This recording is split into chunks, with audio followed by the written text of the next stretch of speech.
Charlie, come here, bud. Come on up here.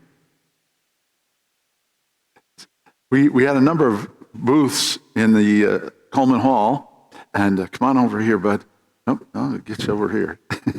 Here, come on up. Here, let's put you right up here so everybody can see you. Now, the game that I was doing was like the dice game rolling, and the deal was to get 7. There was one guy in 3 tries that got 7. And here he is. You're the winner. Here, let you get down there, okay?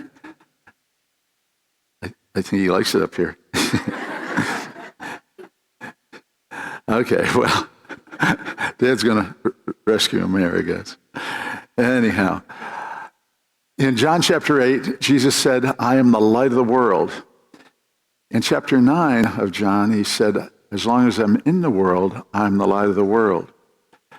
But in Matthew's gospel, during the Sermon on the Mount, Jesus made this statement. He said, in Matthew chapter 5, verse 13, he said, you are the salt of the earth, but if the salt loses its flavor, how shall it be seasoned?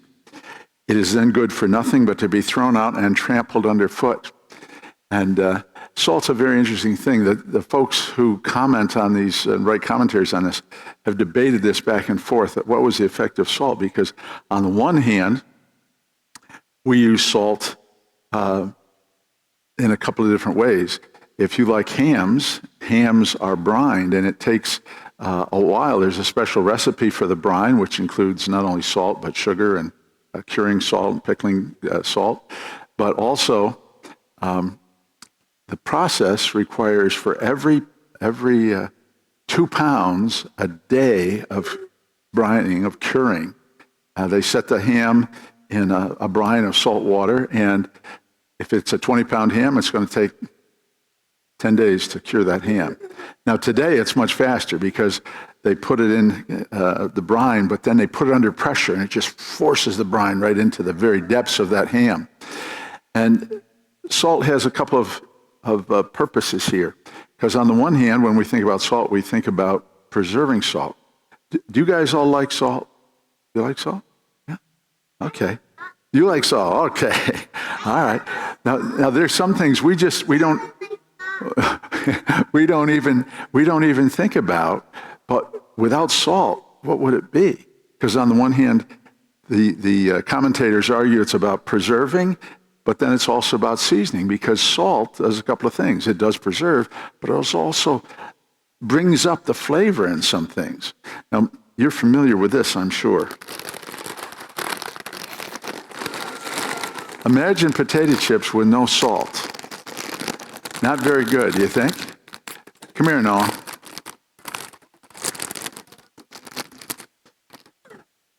Try one of those potato chips, bud. Eat one. There we go. Tastes pretty good, huh? You can taste the salt? Well, come here. I want you to help me. We're gonna put some water. I've got to turn this around. We're going to put some water in these glasses. And let me just bear with me a second. I'm going to take an egg. Actually, let me use a spoon so I don't lose this. When you put that egg in that water, look what happens. What happened? Sunk right to the bottom. Well, I want you to take this. As I pour, you stir, okay? Stir it right up. Okay, I think we've got enough in there, but we'll add some more. Keep stirring.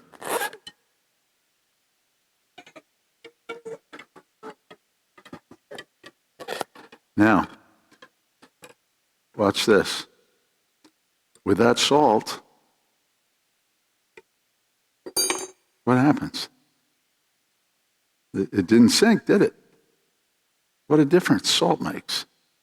Salt lifts the flavor in things, and it preserves. And we're to be the salt of the earth. We're supposed to have that impact on the folks around us, so that when we, salt is strong, so you have to take a strong position and tell the truth of what God has, but also think about the impact that salt has on other people around us, okay?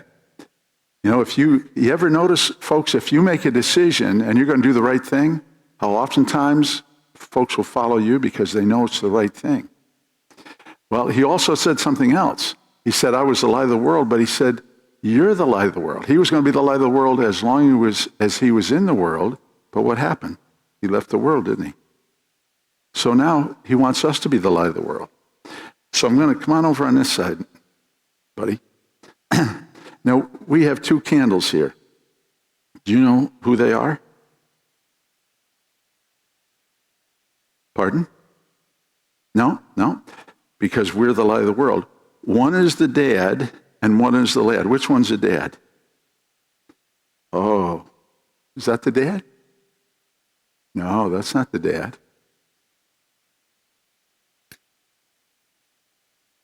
Oh, come on. Try to keep that on there. We'll light them.